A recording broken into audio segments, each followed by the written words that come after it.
feels good. My buddies from the regiment, my squad.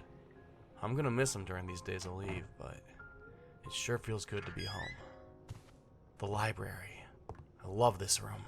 Hopefully I can dive into a couple of books while I'm on army leave. Dear Adele, allow me to express my deepest condolences for such a tragic loss. I am fully at your disposal if you need anything. Enclosed with this letter is a recipe. Dr. Bernard has prescribed pills for Mom. What's going on with her? The mysterious door. Mom says it leads to old parts of the house, but it's all in ruins. The door was sealed long ago. No one at home plays the piano. Actually, I don't even know why we have one.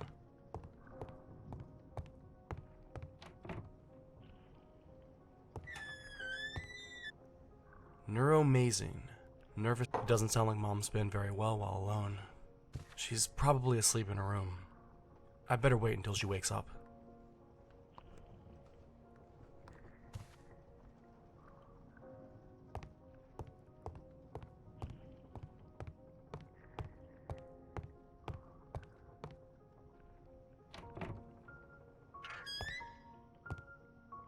Ralph's toys in bed.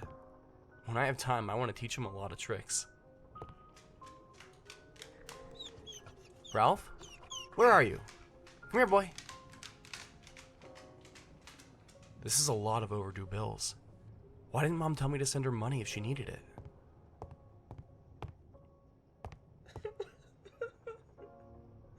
Mom, is she crying? Damn it. All this gives me a very bad feeling. I hope Mom is okay. A newspaper from 40 years ago. Why are we keeping this?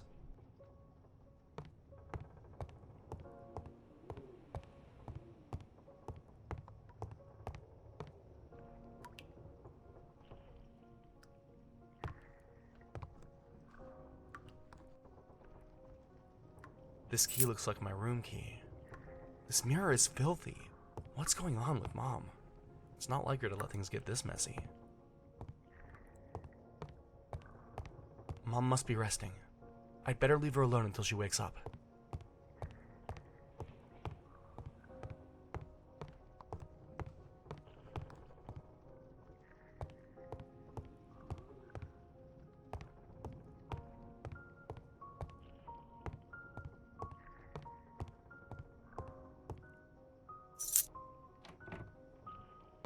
But what has happened here? What has Mom done to my room? It looks like she's using it to store junk. The old oven? Really?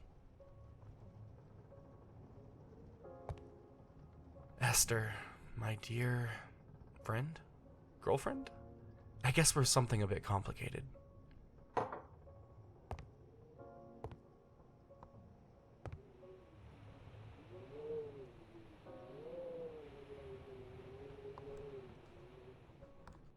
Mom and I did this when I was little.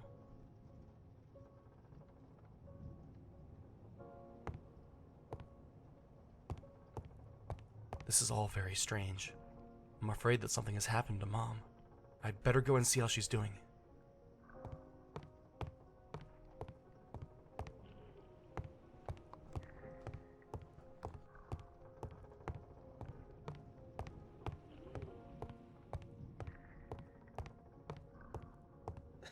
Mom, are you okay? Mom, what's wrong? I'm going to open the door.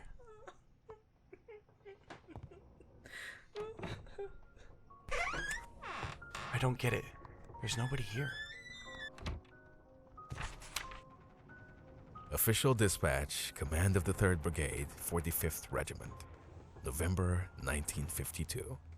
To the family of Robert Candle. It is with profound sorrow that we inform you of the death in action of your son, Private Robert Candle, who fell in combat on the 23rd at 7 in the evening near Ground Zero. Robert fell heroically, defending his position with unwavering bravery. His valor, his commitment, and his dedication to the cause of liberty will always stand as a lasting example to us all. He was an exemplary young man, full of life and ideals, who did not hesitate to risk everything in defense of democracy and social justice. His death is an irreparable loss to our brigade, but his memory will endure in our hearts. On behalf of the Army, we express our deepest condolences to your family for such a painful loss. We ask that you accept our heartfelt condolences and our deepest solidarity during this time of grief. May he rest in peace. What kind of twisted joke is this? Who would write to my mother telling her that I'm dead? No. This can't be possible. Am I dead? What is this? Is this the trenches?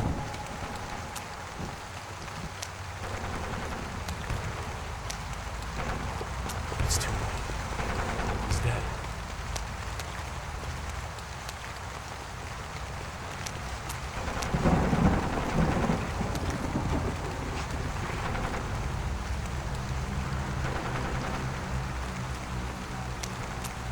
So much death.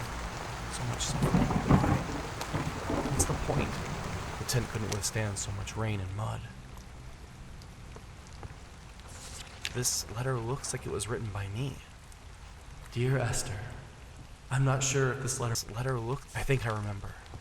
I was writing this letter when suddenly something happened. I don't understand.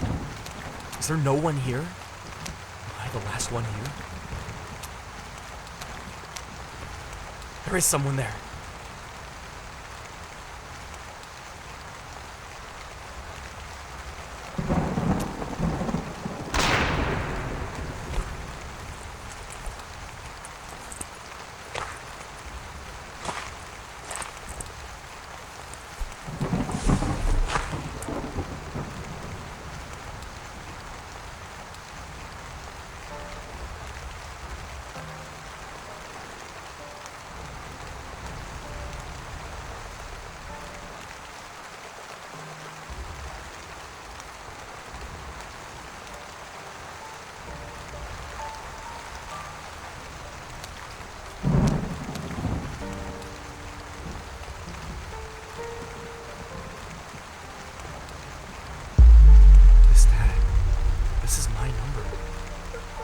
Mom. She needs me. I have to find her.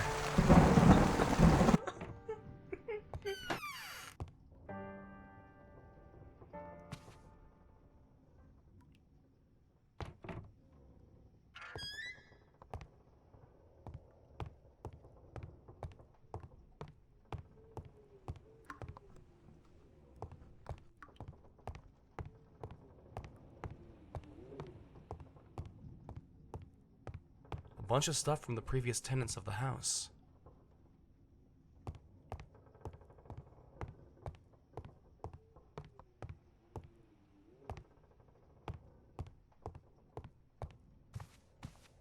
Candles, roses, a photo of me. This is my funeral. I'll never be able to see Esther again, nor my mother. I'll never be able to play with Ralph. I don't even know how to say goodbye.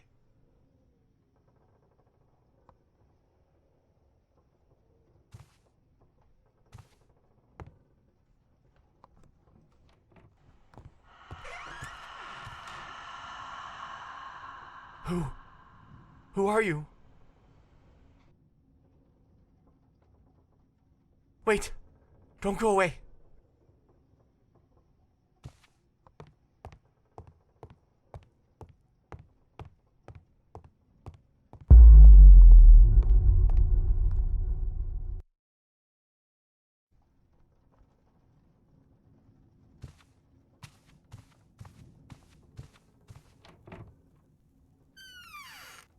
Where am I?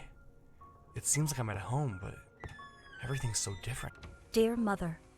The letter is signed by the envelope of a letter from Hope Moncorp to Mrs. A. Moncorp. The portrait of a terrifying woman. A signature reads, "To my dear Madame Moncorp." It feels like she's staring at me.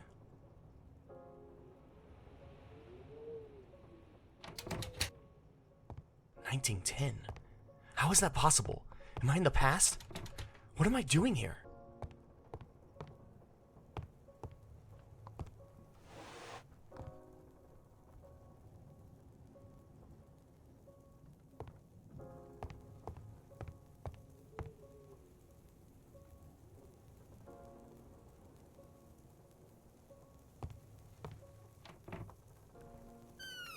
The kitchen is completely different. It looks so much older.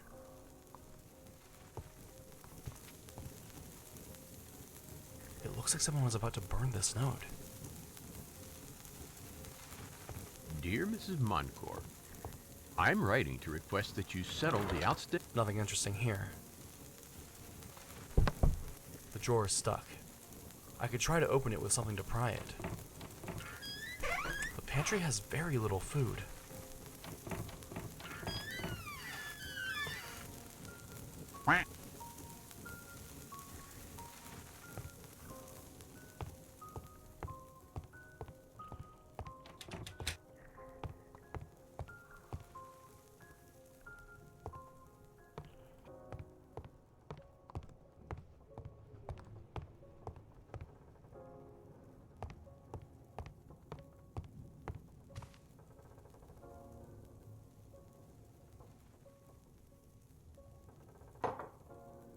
These books have some strange symbols on the spine.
Yes!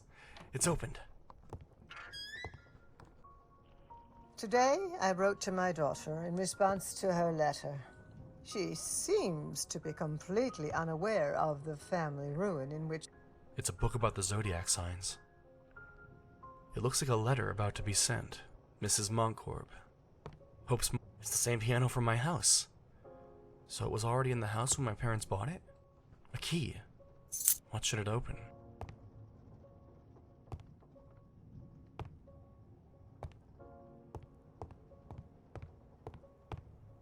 All of this feels so strange. What happened in this house? Why am I here?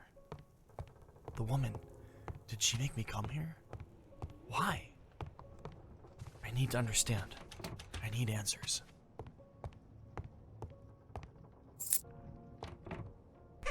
This must be Mrs. Montcorb's room. Hope's mother. A list of candidates. What is this? List of possible candidates in order of priority and call for applications. 8 February 19. What a selfish woman. Her only interest in her daughter is to maintain her status. According to this journal, there's a key hidden behind the ischium in the doctor's office. What the hell is an ischium? Arsenic. What kind of woman hides poison in her closet?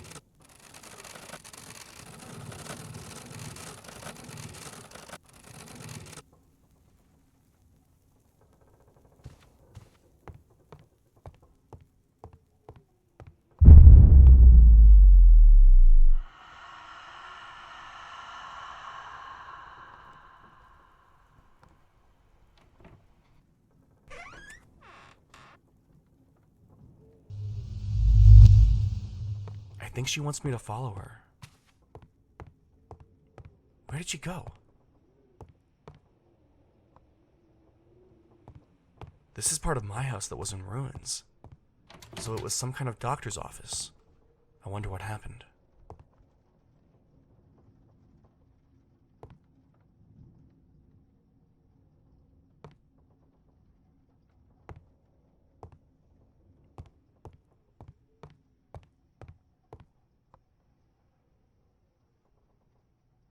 He must have been a very beloved doctor.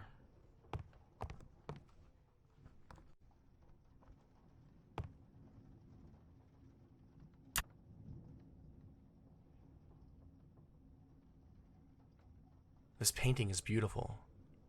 I imagine it would be Dr. Frederick Montcorb and his wife, and the young girl must be Hope. They seem happy. What happened to them?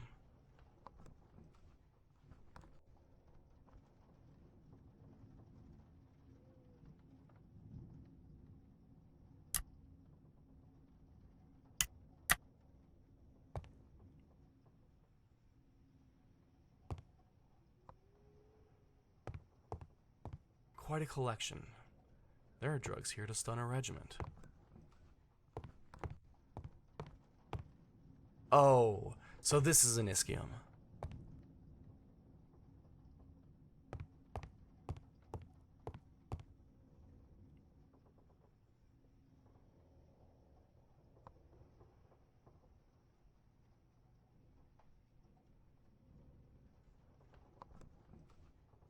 Medical and surgical equipment.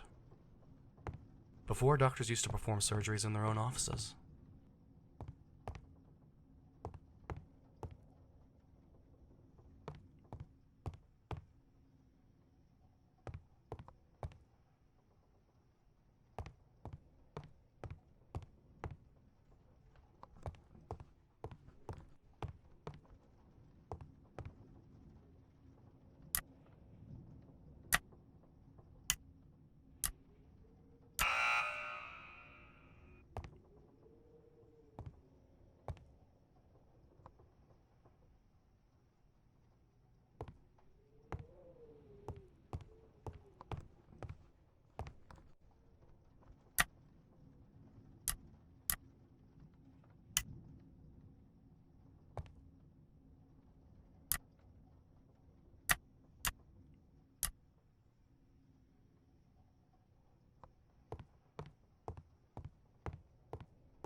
The drawer is stuck. I could try to open it with something to pry it.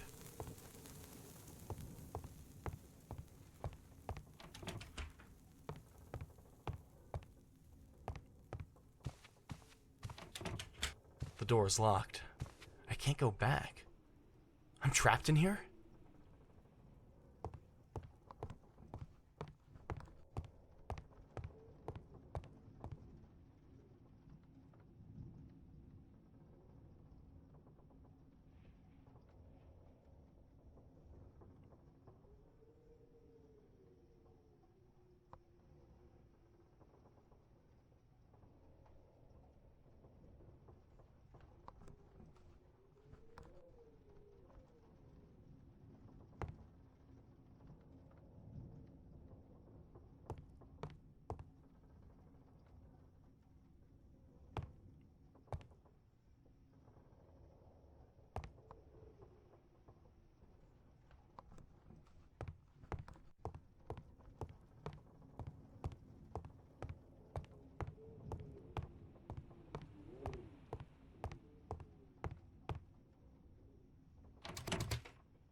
This must have been Hope's room?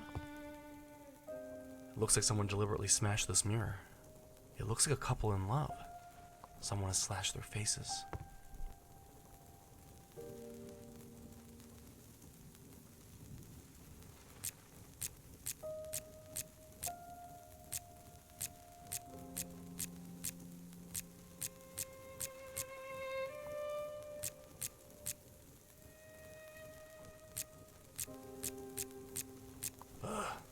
It won't open.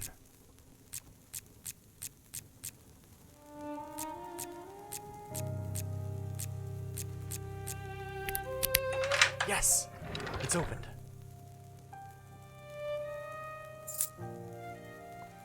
This must have been Hope's love. The boy she eloped with.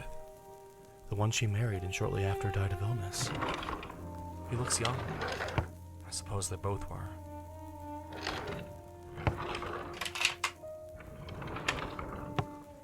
February 10th, 1910. It seems like she just resigned herself to obeying her mother's orders and whims. All for a roof over her head and some food? She couldn't destroy. What's this? What a twisted joke.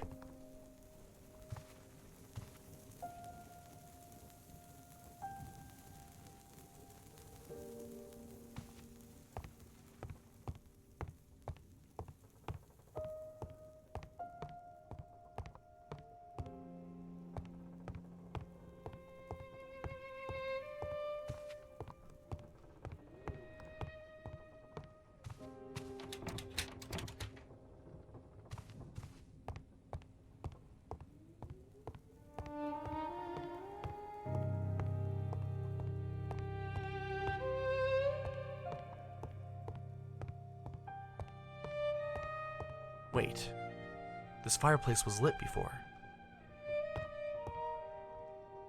It looks like a child's drawing. Why would someone throw it into the fireplace? I think I'm understanding. After your husband's death, you returned to this house, but you weren't alone. You came back with a daughter, didn't you? But a daughter wasn't part of your mother's plans. What happened to her? What happened to Violet?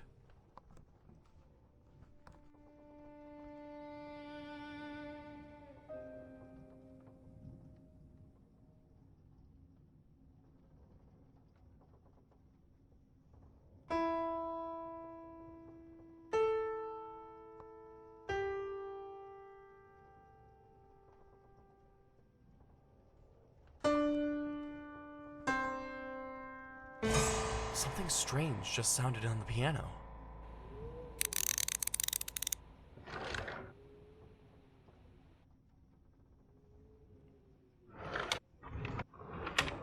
Dr. Frederick's journal. The situation has become unbearable.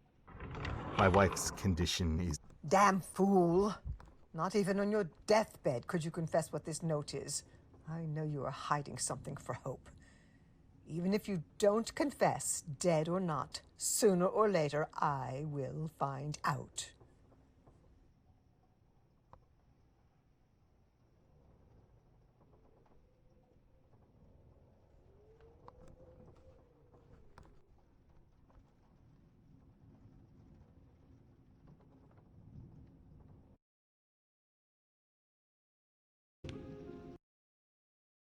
Sure.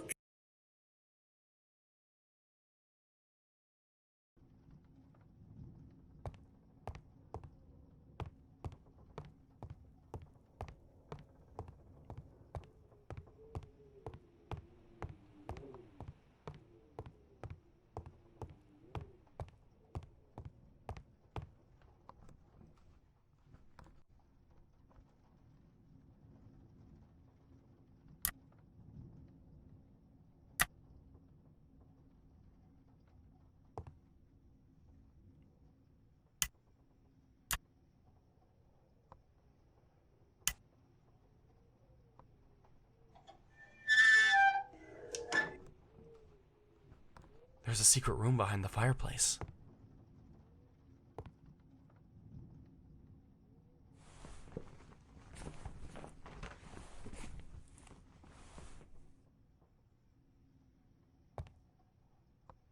It could be useful to open or unblock something. Wow, all these paintings. They seem to have a lot of value.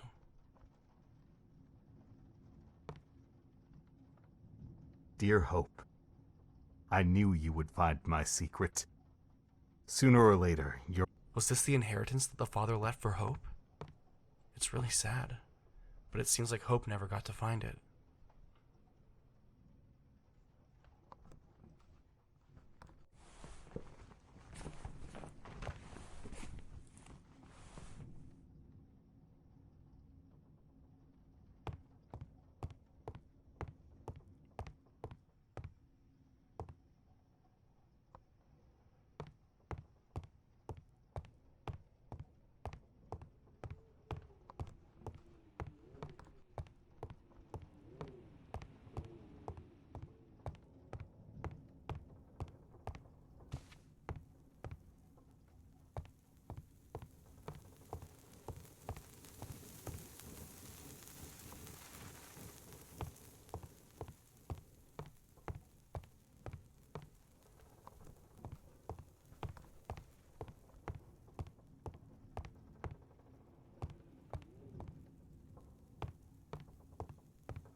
It's just kitchen utensils.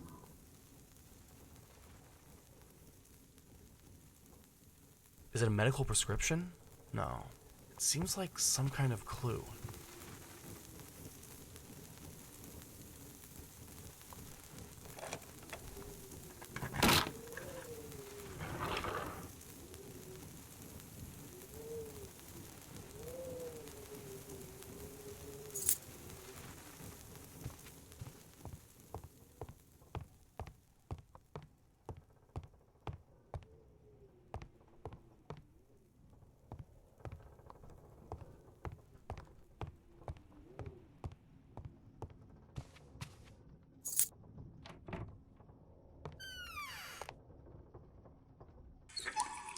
The water is burning. The mirror. Due to the steam, a number has appeared. The water's cold.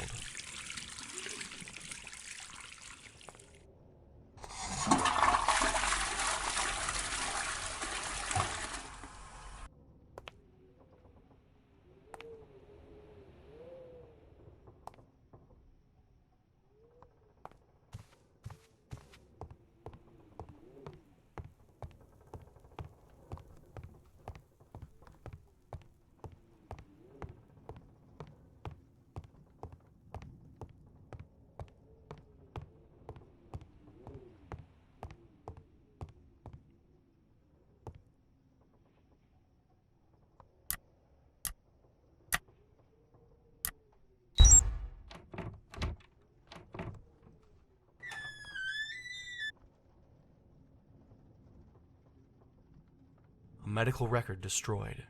Burned. Could it be the mother's record? Idiot! You forced me. Did you think I didn't know how to open the safe? Did you really think I wouldn't find out you were making a medical file on me behind my back? You wanted to declare me crazy? Incapacitate me? Oh, your doctor friends and my own daughter, all of you have been against me from the beginning. But I saw you coming, and I'm not going to allow it. You acted behind my back and managed to get Hope to escape with that nobody. But you won't have the same luck. When you come to open this safe tomorrow at noon, it will be the last time you do so. Tonight, I'm going to pour all the medicine I have left into your damn glass of milk. It will be fun to see how long you last. Here I leave you what's left of the half-burned covers of your damn report, so you can imagine what became of its contents. Oh, and don't worry, Frederick. Sooner or later, I'm going to find her. I'm going to bring her back to this house and make her reconsider. Everything will end according to my plan. Sweet dreams.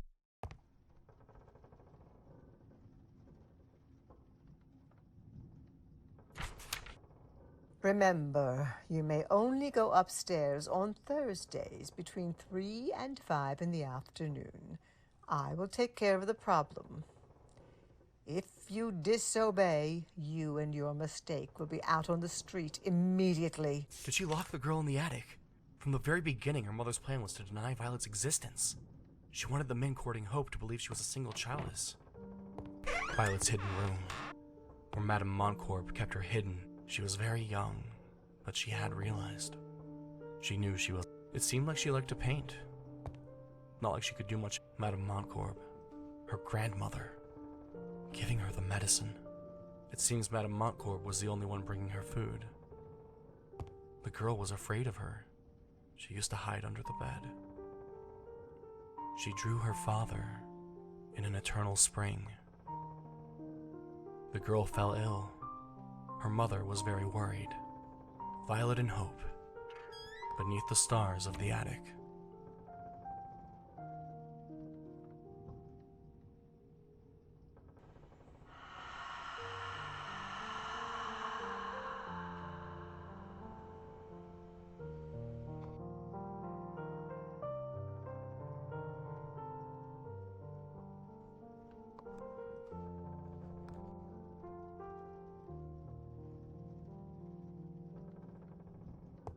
This is the question, isn't it? What happened? What happened to Violet? No, it's not that. There has to be something else.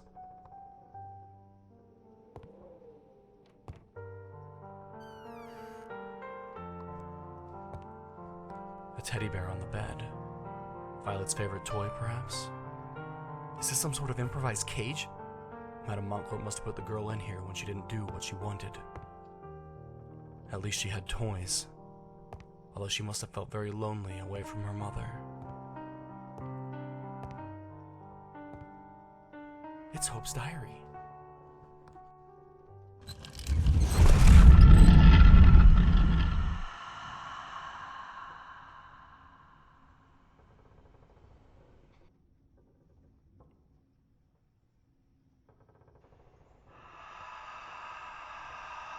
I think she wants me to follow her. What is this place? It looks like the first page of Hope's diary. Today, I was forced to face a situation I never imagined, even in my worst nightmares. After losing my beloved to that dreadful illness, and with my little Violet, only 4 years old, in my care, I had no choice but to return to the home I once escaped to be by my mother's side. I thought we might find refuge, perhaps even a little peace. But how wrong I was. Violet, my sweet Violet, has been confined to the attic, hidden from the world as if she were some shameful secret. I am made to pretend she does not exist, while Mother insists I entertain suitors and prepare to marry a wealthy man. I cannot forget the way she looked at Violet when we arrived. That cold, disdainful gaze, as though she saw in her a blemish upon her immaculate facade.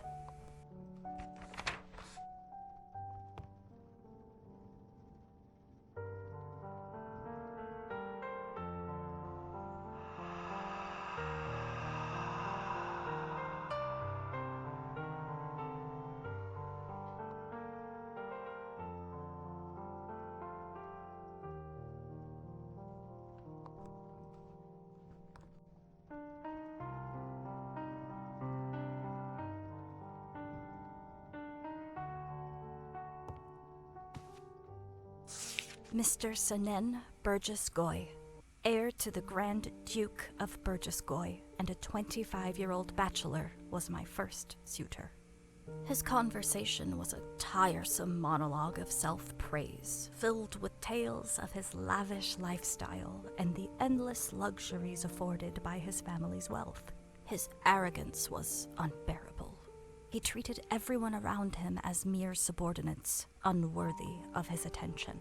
Yet beneath my mother's oppressive gaze, I had no choice but to endure it, to smile and nod as though his words were pearls of wisdom, all while my heart ached for my little Violet, confined and frightened in the attic above.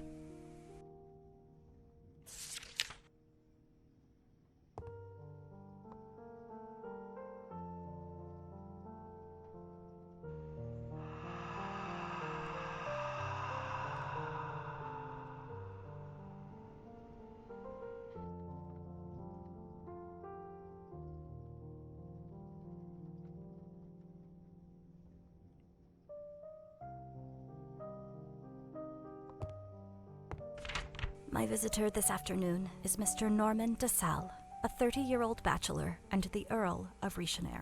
From the moment I lay eyes on him, I sensed something unsettling in his demeanor.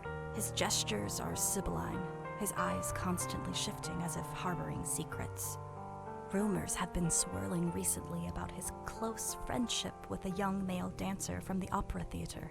These whispers have cast a shadow over his reputation, suggesting that his interests lie elsewhere, and that he seeks marriage merely as a convenient facade. As we walked, he presented me with a gift, a cameo choker. He tied it around my neck with a black ribbon. I felt like a dog being collared, a possession rather than a person. The coldness of the ribbon against my skin only deepened my sense of being trapped.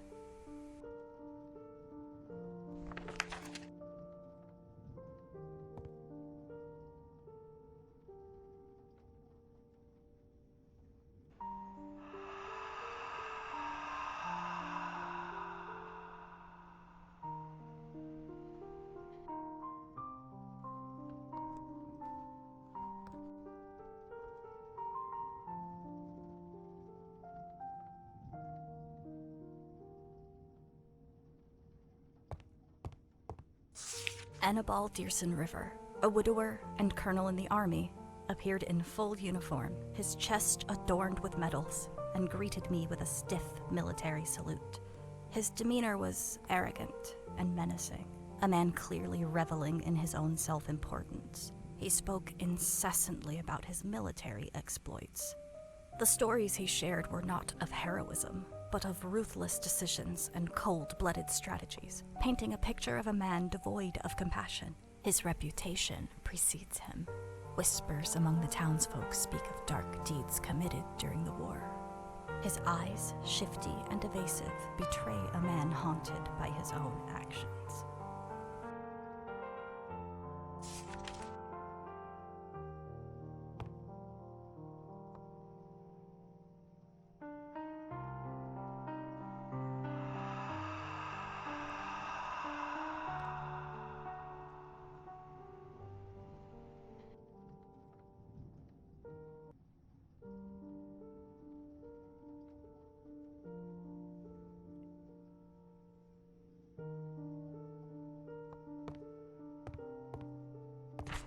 Of all the suitors I have met, the worst by far is the foreigner Hermenegildo de la Fuente, owner of the Hispano-French Development Bank.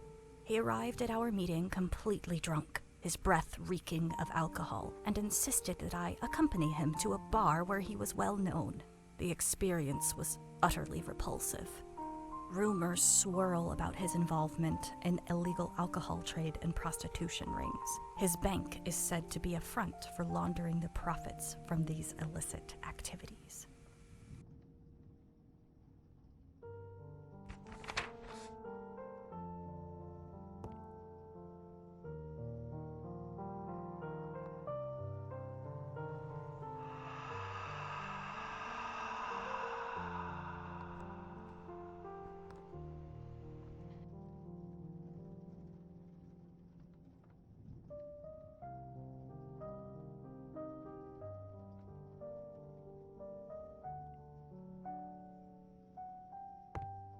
This place is much more beautiful than the other ones.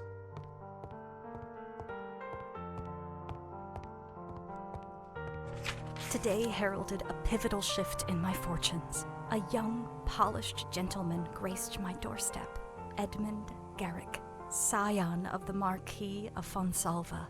Anticipating yet another dismal suitor, I was pleasantly surprised by Edmund's demeanor. Despite my initial misgivings, he revealed a vulnerability, admitting that he harbored no desire for matrimony. Yet, duly bound by the threat of disinheritance from his father, he felt compelled to entertain the prospect. His candidness was refreshing, and I found myself reciprocating, revealing the burdensome constraints imposed upon me by my own mother's ambitions. Our conversation flowed effortlessly, punctuated by shared laughter and an unexpected camaraderie. Despite the absence of romantic inclination, we recognized the potential for a profound friendship to blossom between us. Yet amidst the encroaching darkness, a glimmer of hope emerged. With Edmund by my side, I envisioned a future free from my mother's oppressive influence, a life where Violet's needs would come first and her health would be cared for with love and attention. For Violet's sake and for my own, I prayed that this day would arrive swiftly, ushering in a new chapter of hope and redemption.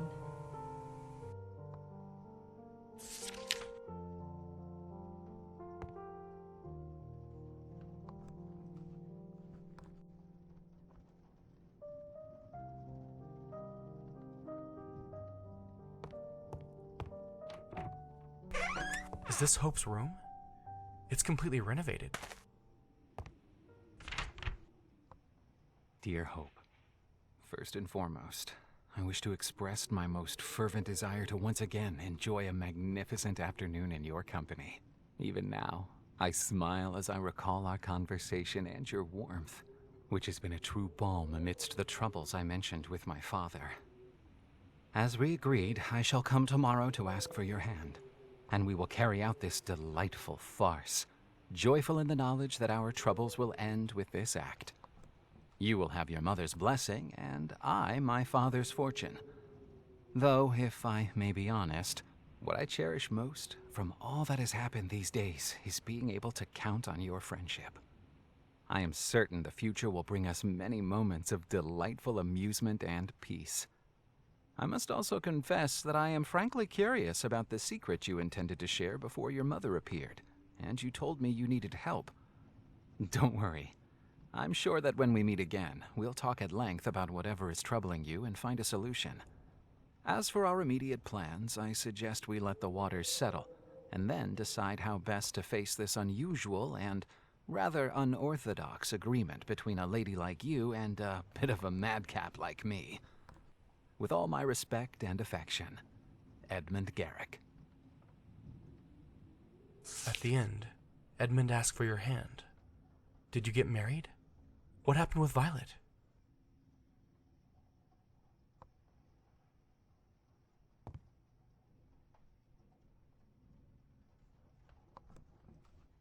Blush, carmine, rice powder, everything needed to rejuvenate a woman.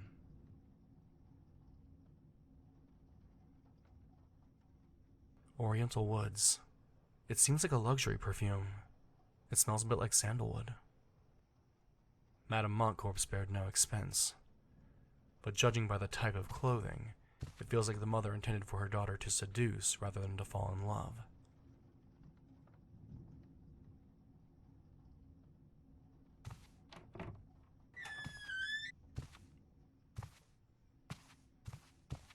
We'll be fine here, Violet. But promise me you'll be a good girl and listen to Grandma and everything, okay? Look, I brought a suitcase with all your toys.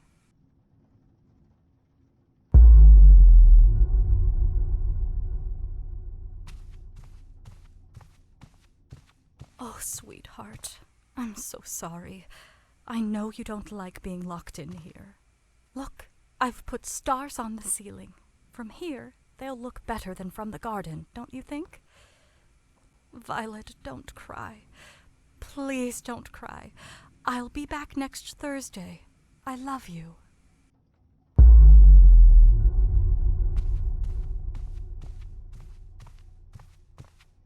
What's wrong, Violet? You look very unwell. Grandma says it's just a little flu. Why would you say that? Are you afraid of Grandma? She's taking care of you. What she gives you is medicine. She wants you to get better. Violet, no. Why didn't you listen to her?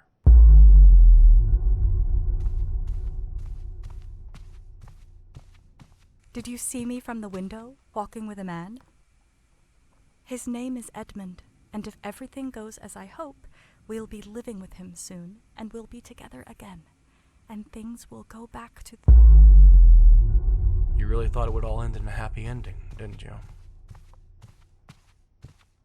Violet, Grandma doesn't want to call the doctor. She says you'll get better with Grandpa's medicine. Please, take the medicine and eat as much as you can.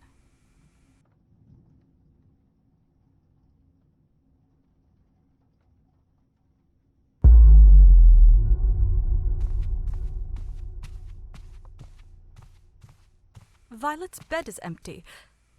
What do you mean she's not a problem anymore? Oh no, Mom, what have you done? I don't believe you. Where is Violet? Where is she? This is the real reason. This is why you can't rest, isn't it? The question isn't who or why. The unanswered question is where her little body is. Where did your mother hide her? You need me to help you find it.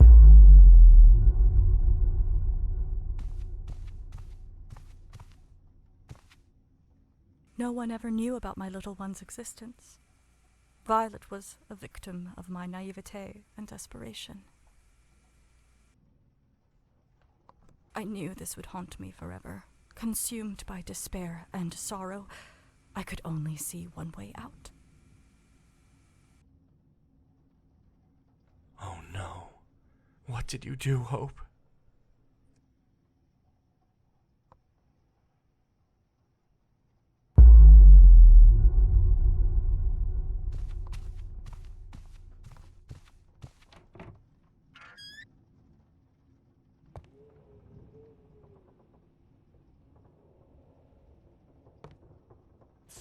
I curse you, Mother.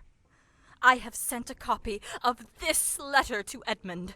He will know exactly what to do with you. You are finished. As for me, I have chosen to die here, slowly, thinking of Violet and her smile. Enjoy your final victory while you can.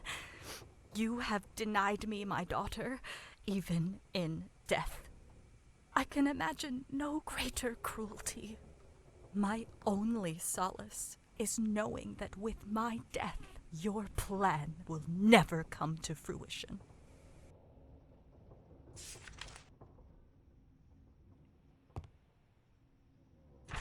It's a letter from Hope addressed to Edmund. Dear Edmund, I know this letter will surprise you and take away the joy you have always given. The 4 demons. What does this mean? Where did Mrs. Montcorp hide Violet? There must be some clue around the house. I need to find it, and end Hope's soul's suffering.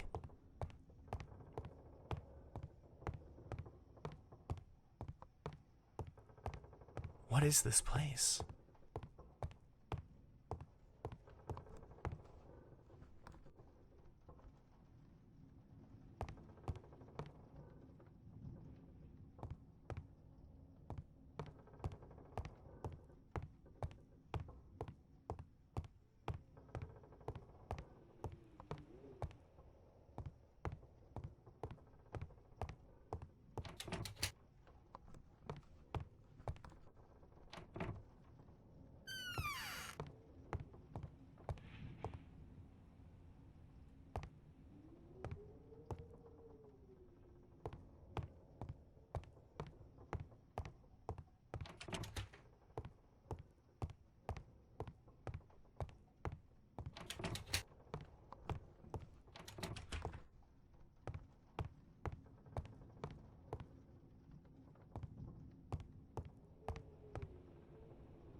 It's Violet. She's been here all the time. So close. Hope, I found her.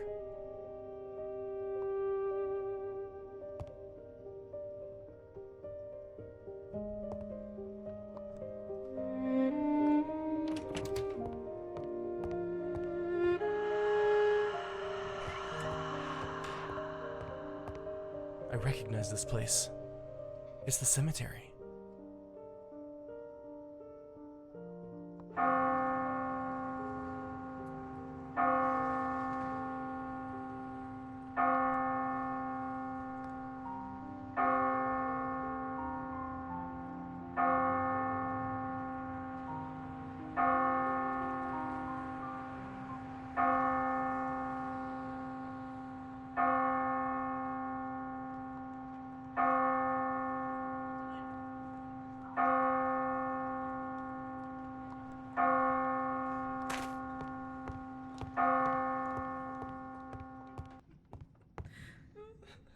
Mom, is that you?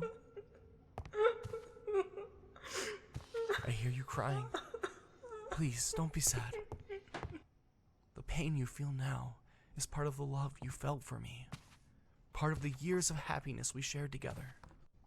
In my new reality, I will always be by your side. Don't forget to live many more years. That way, I will live on in your memories. I will be fine. I have no doubt that wherever I am, I will be fine. Goodbye, Mom.